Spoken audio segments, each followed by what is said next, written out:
kehebohan ini kehilangan substansinya, kehilangan makna yang paling penting.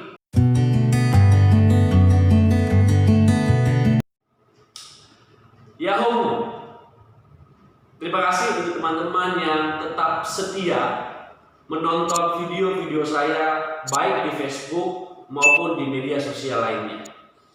Oh iya, kalau teman-teman perhatikan, tadi di awal video saya menyapa dengan sapaan orang Nias. Dan memang karena video ini dan beberapa video ke depan saya akan berbicara tentang Nias. Pertama, karena memang saya putra asli Nias, dan yang kedua, karena saya mau berkontribusi dalam kegiatan pesta, bukan pesta pernikahan, tapi pesta demokrasi. Karena teman-teman, saat ini di Kepulauan Nias itu ada 4 kabupaten dan 1 kota. Dan 4 kabupaten dan 1 kota sama-sama akan melaksanakan pesta demokrasi, yaitu pemilihan umum kepala daerah yang akan memimpin selama 5 tahun ke depan. Maka sebagai putra daerah Nias yang diberi kesempatan untuk belajar, maka saya punya beban dan tanggung jawab untuk berbagi. Ya teman-teman, kalau namanya berbagi, ya bisa diterima, silakan, nggak diterima juga tidak apa-apa. Ya saya hanya mau berbagi supaya apa yang saya dapatkan dan bagaimana kita tentunya sebagai orang Nias bisa memilih pemimpin yang baik dan benar, terutama selama 5 tahun ke depan. Tetapi saya tahu mungkin ada yang bertanya yang nonton video ini, apa kapasitas dan kapabilitas Anda sehingga Anda berani ngomong tentang pemilihan umum di daerah Nias? Maka untuk menjawab keraguan dan pertanyaan itu, izinkan saya terlebih dahulu memperkenalkan diri. Saya backgroundnya S1-nya, latar belakangnya adalah ilmu politik, dan penelitian saya itu berhubungan dengan Kepulauan Nias, secara khusus nanti berhubungan dengan 1 kabupaten yang ada di Nias. Dan apa penelitian itu? Nanti kita akan bahas di video berikutnya. Tetapi penelitian saya ini berhubungan juga dengan situasi saat ini.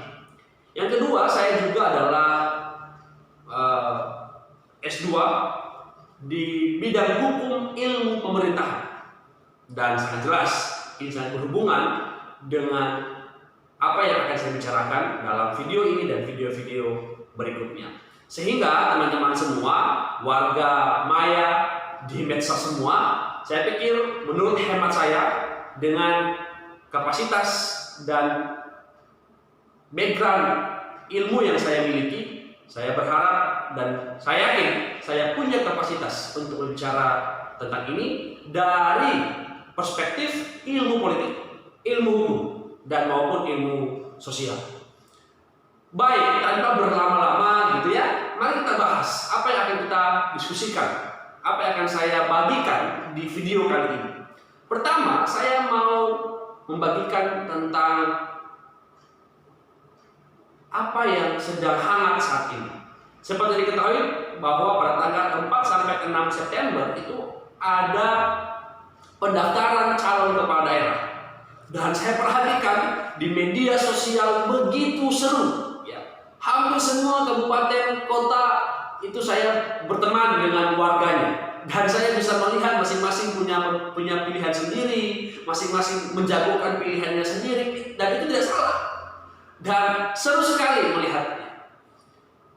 Sehingga saya mau ikut nimbrung di situ. Saya mau berbagi di situ, saya mau join di situ. Sampai hari ini saya belum punya jagoan, saya belum punya orang yang akan mungkin saya pilih begitu, atau saya akan tawarkan. Biarlah itu menjadi misteri. Tetapi semoga dengan video-video yang akan saya sampaikan di depan, mungkin saja ya teman-teman bisa menebak siapa itu. yang akan saya tawarkan ya, berdasarkan pengamatan saya tentunya. Nah, seru sekali ya. Dan yang kedua, saya juga perhatikan partai pendukung hiruk pikuknya luar biasa. Tapi saya tidak mau kehebohan ini kehilangan substansinya, kehilangan makna yang paling penting, sehingga kita hanya terjebak pada euforia euforia calon gitu ya, euforia semangat memilih jagoan masing-masing. Tentu nggak salah, tapi saya tidak mau terjebak di situ. Maka saya perlu masuk di bagian ini. Nah, teman-teman, setelah pendaftaran tentu tanggal 9 Desember kita akan memilih. Maka kita ada sekitar 3 bulan lebih ya, akan berkutat dengan isu-isu ini. Dan mungkin saja akan ada perpecahan, ada saja pergolakan dalamnya. Dan tentu ini sangat seru, saya katakan tadi, dan kita mau selama 3 bulan itu kita akan disuguhkan dengan sesuatu yang menarik yang membuat kita merasa layak memilih mereka. Nah, tetapi teman-teman, di tengah hiruk-pikuk itu saya mendapat satu kabar, membaca satu berita yang akhirnya juga tanpa dipikir ini mendorong saya akhirnya memberanikan diri membuat video ini, di mana dalam Perpres nomor 63 tahun 2020, sekali lagi Perpres nomor 63 tahun 2020 itu berbicara tentang penetapan daerah tertinggal 2020-2024. Di seluruh Indonesia ada 63 daerah yang digolongkan menjadi daerah tertinggal. Dan di Sumatera Utara, provinsi kita, terdapat 4 kabupaten yang tergolong dalam daerah tertinggal itu. Dan saya harus menyampaikan, ke-4 daerah itu semuanya berada di Kepulauan Nias. Kabupaten Nias, Kabupaten Nias Selatan, Kabupaten Nias Barat, dan Kabupaten Nias Utara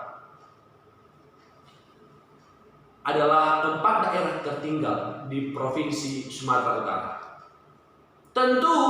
Tentu ini bukan kabar yang gembira sebenarnya, karena penetapan ini menunjukkan kita memang harus lebih kerja keras lagi. Bukankah tujuan dari pemekaran, tujuan dari otonomi daerah supaya daerah-daerah dapat sejahtera? Tetapi kenyataannya masih jauh daripada yang diharapkan.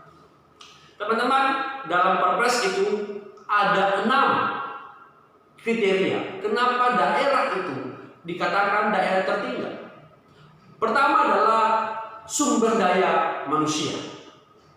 Yang kedua, sarana. Dan yang ketiga, prasarana. Yang keempat itu kemampuan keuangan. Yang kelima itu aksesibilitas. Dan yang keenam adalah karakteristik daerah. 6 kriteria inilah yang menentukan atau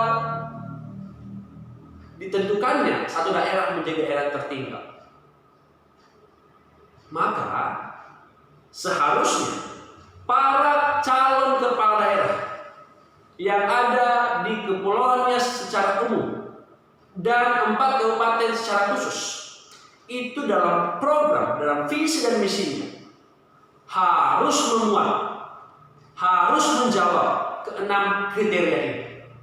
Bagaimana mereka berbicara tentang sumber daya manusia, bagaimana mereka bicara tentang sarana dan prasarana, bagaimana mereka mengelola keuangan daerah, bagaimana mereka bicara tentang aksesibilitas, dan bagaimana mereka bicara tentang karakteristik daerah.